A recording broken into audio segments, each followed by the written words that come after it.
کہ سب سے زیادہ جنت میں تعداد تیری امت کی ہے. تو سوچیں اللہ کے نبی صلی اللہ علیہ وسلم راضی ہو گئے ہوں گے. اور اللہ کے نبی صلی اللہ علیہ وسلم کو دکھائی فتوحات دکھائیں. اللہ کے نبی صلی اللہ علیہ وسلم کو پتا تھا کہ میری امت جو ہے وہ کتنی پھیلے گی. حضرت عمر صلی اللہ عنہ جو ہے وہ جب فتوحات ہوئی تو رونے لگ گئے. فارس فتح ہوا، جب شام فتح ہوا، اور ان کو باتیں یاد آتی تھی کہ دیکھیں رسول اللہ صلی اللہ علیہ وسلم ہمیں ان کی بشارتیں دیتے تھے، اور ہم جب مشرک ہوا کرتے تھے ہم مذاق اڑایا کرتے تھے کہ یہ کیسی باتیں ہو رہی ہیں، لیکن بس اللہ کے نبی صلی اللہ علیہ وسلم کو پتا تھا. تو اس لیے یہ اللہ ہمیں بھی کہہ رہا ہے، یہ ہر انسان کے لیے میسیج ہے کہ تم فکر نہ کرو، اللہ تمہیں راضی کر دے گا کسی نہ کسی طریقے سے. دیکھیں اللہ سے ہوپ لگائیں گے نا تو ایمٹی ہینڈ نہیں آئیں گے، یہ میں آپ کو بتا دوں. انسانوں کے پاس جائیں گے تو شاید وہ مسئلہ حل ہو جائے، شاید نہ ہو، لیکن اللہ کے ہاں یاد رکھیں اللہ 3 طریقوں سے دعا جو ہے اس کو آنسر کرتا ہے. یا اللہ اسی وقت دے دیتا ہے امیجیٹلی، یا اللہ جو ہے اس کو تھوڑا سا ڈیلے کرتا ہے، کیونکہ ظاہر ہے اللہ تعالیٰ اس بندے کو مزید نکھارنا چاہتا ہے. اللہ چاہتا ہے یہ میرے پاس آتا رہے، مجھ سے مانگتا رہے. یا اللہ اس کو اس کا رد بدل ایسا دے دیتا ہے کہ اس کو سکون آ جاتا ہے. تو نو تو ہے ہی نہیں نا، ہوپ لیسنس تو ہے ہی نہیں اللہ کے ہاں. اس لیے یہ شیطان ہوپ لیس کرتا ہے بندے کو آ کے کہ جی تجھے تو یہ ملا ہی نہیں، پتہ نہیں اس کے بدلے اللہ نے کیا دینا ہے، پتہ نہیں اس کے پیچھے اللہ کی کیا حکمت ہے وغیرہ وغیرہ. یہ تو انسان نہیں سمجھ سکتا. اس لیے ٹرسٹ اللہ. یہ کیوں اللہ تعالیٰ یہ باتیں ہمیں بتا رہا ہے کہ اس کے وزڈم پہ ٹرسٹ کرو، اس پہ کبھی شک نہ کرو، کبھی اس کے بارے میں نیگیٹو نہ ہو. اور انبیاء کے بارے میں بھی ہمیں یہی پتہ لگتا ہے، کبھی نیگیٹو نہیں اللہ کے بارے میں. اور پھر اللہ سبحانہ وتعالیٰ اللہ کے نبی کو دیکھیں کاؤنسل کرتے ہیں. علم یجد کا یتیمن فآویٰ، دیکھیں اللہ کے لیے کافی تھا. کچھ لوگ کہتے ہیں نا کہ نہیں آخرت کا وعدہ ہو گیا بس کافی ہے. دیکھیں اللہ یہاں پہ بات ختم ہو جاتی ہے. اللہ کے نبی وَلَلْآخِرَةُ خَيْرٌ لَكَ مِنَ الْأُولَىٰ، آگے اللہ دلیل دے رہا ہے. اللہ کے نبی کو دلیل دے رہا ہے. دلیل کیا ہے کہ علم یجد کا یتیمن فآویٰ، کیا نہیں اس نے تجھے یتیم پایا اور تیری حفاظت نہیں کی. دیکھ لیں اللہ کے نبی صلی اللہ علیہ وسلم کو اکیلا چھوڑا اللہ نے کبھی. ایسے مطلب سوچیں مشرک تھے ابو طالب، لیکن اس کے باوجود کوٹ کوٹ کے دل میں محبت بھری ہوئی تھی اپنے بھتیجے کے لیے، اور جان دینے کے لیے تیار تھے اپنے بھتیجے کے لیے. اتنے لوئل تھے کہ شیبہ ابی طالب میں پورے بنو ہاشم کو کہتے ہیں ہم چلے جائیں گے. مطلب اس کی خاطر اسلام قبول نہیں کیا، لیکن محبت اتنی تھی کہ بس اس کی خاطر ہم وہاں بھی چلے جائیں گے. پھر دیکھیں عبد المطلب نے پہلے حفاظت کی، اس کے بعد ابو طالب نے حفاظت کی، اس کے بعد حضرت ختیجہ جیسی وائف دے دی، ٹھیک ہے نا، سپورٹ کے لیے. ہر موقع پہ اللہ نے بندے دیے انہیں، اور ایسے بندے دیے کہ آپ سوچ نہیں سکتے. ایسی سپورٹ دی ہے، تقویت ملتی تھی اللہ کے نبی صلی اللہ علیہ وسلم کو. وَوَجَدَكَ ضَالًّا فَهَدَىٰ and he found you unaware and he guided you. اور اللہ کے نبی صلی اللہ علیہ وسلم کہا جا رہا ہے کہ تمہارے سینے پر ایک بوجھ تھا. یہ دیکھیں نا، یہ اگلی ہی جو اس سے صورت ہے، سورہ انشرح. أَلَمْ نَشْرَحْ لَكَ صَدْرَكَ وَوَضَعْنَا عَنكَ وِزْرَكَ الَّذِي أَنقَضَ ظَهْرَكَ وَرَفَعْنَا لَكَ ذِكْرَكَ.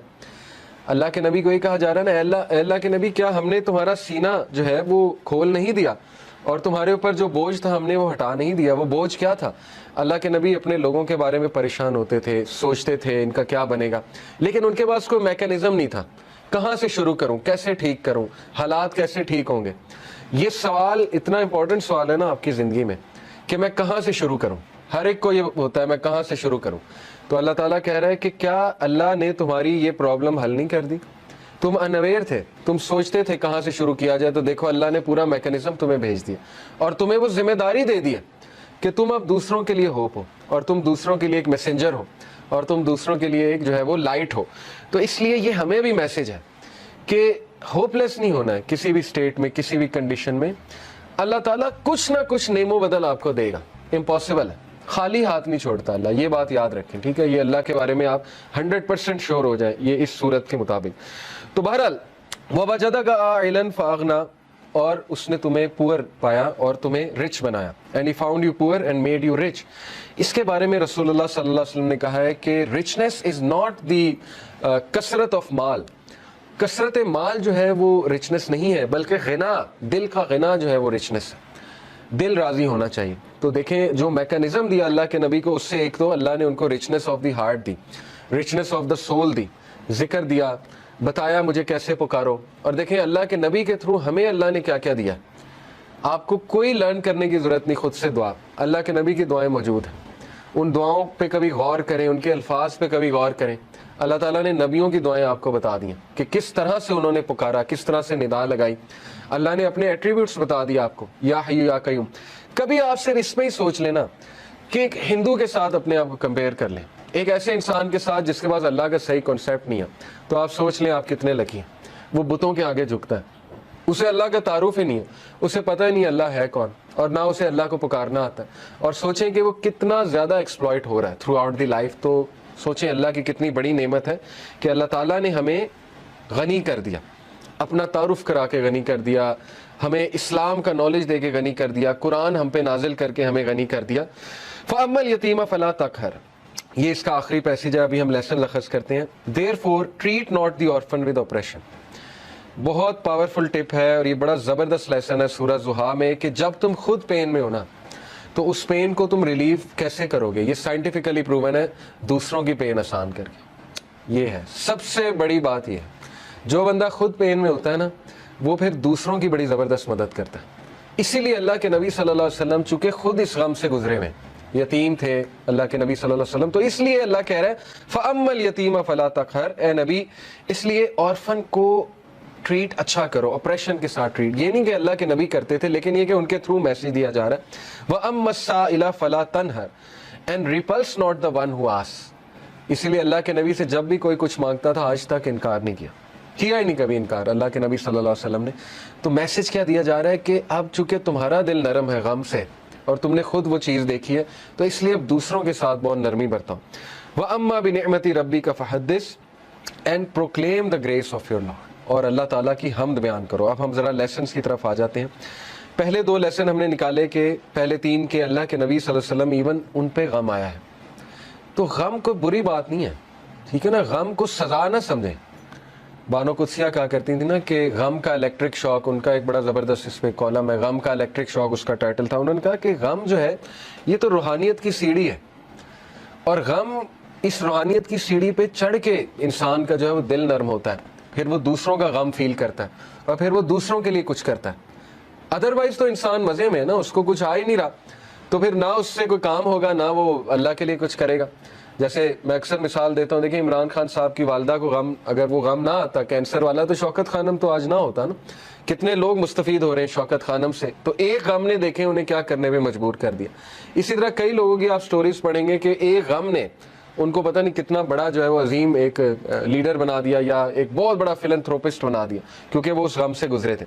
تو اس لیے اللہ کے نبی صلی اللہ علیہ وسلم کو بھی غم آیا، نبیوں کو بھی غم آیا ہے، لیکن یہ کہ دوسرا لیسن یہ ہے کہ ہر اندھیر کے بعد صبح ہے۔ کوئی بھی سچویشن مکمل اندھیری نہیں ہوتی ہے۔ ہاں مکمل اندھیری تب ہے جب آپ انسانوں پہ رلائی کر رہے ہیں، پھر مکمل اندھیر ہے، کیونکہ انسان نہیں دے سکتا۔ اللہ تعالیٰ نے قرآن مجید میں کہا کہ جو مانگنے والا ہے وہ بھی ضعیف ہے اور جس سے مانگا جا رہا ہے وہ بھی ضعیف ہے۔ ضعف الطالب والمطلوب، آئی تھنک یہ آیت ہے۔ اس سے کیا آپ کو پتا ہے کتنا پاورفل لیسن اس سے ملتا ہے کہ اللہ نے مثال دی کہ جو مشرک ہے نا، جو جس سے وہ مانگ رہا ہے، جس شرک کر رہا ہے، وہ اتنی ویک چیز ہے کہ پہلی تو بات وہ اسے دے نہیں سکتا، اور جو مانگنے والا ہے وہ بھی ویک ہے۔ اس کا اپوزٹ کیا ہے؟ علماء کرام آپ کو پتا ہے کہتے ہیں کہ اس کا اپوزٹ کیا ہے؟ اس کا اپوزٹ یہ ہے کہ تو مانگ کس سے رہا ہے؟ اللہ سے، ہو از دی موسٹ پاورفل۔ تو مانگنے والا بھی کیسا ہونا چاہیے؟ اگر وہاں تھا کہ مانگنے والا ضعیف ہے اور جس سے مانگا جا رہا ہے وہ بھی ضعیف ہے، تو یہاں کیا ہونا چاہیے کہ مانگنے والا وہ بھی پاورفل ہونا چاہیے اور جس سے مانگا جا رہا ہے وہ تو ہے ہی۔ تو اس لیے اللہ سے ایسے ویسے نہیں مانگنا، اللہ تعالیٰ سے جب مانگنا ہے تو تگڑا بن کے مانگنا ہے، اتنا توکل، اتنا بلیف ہونا چاہیے۔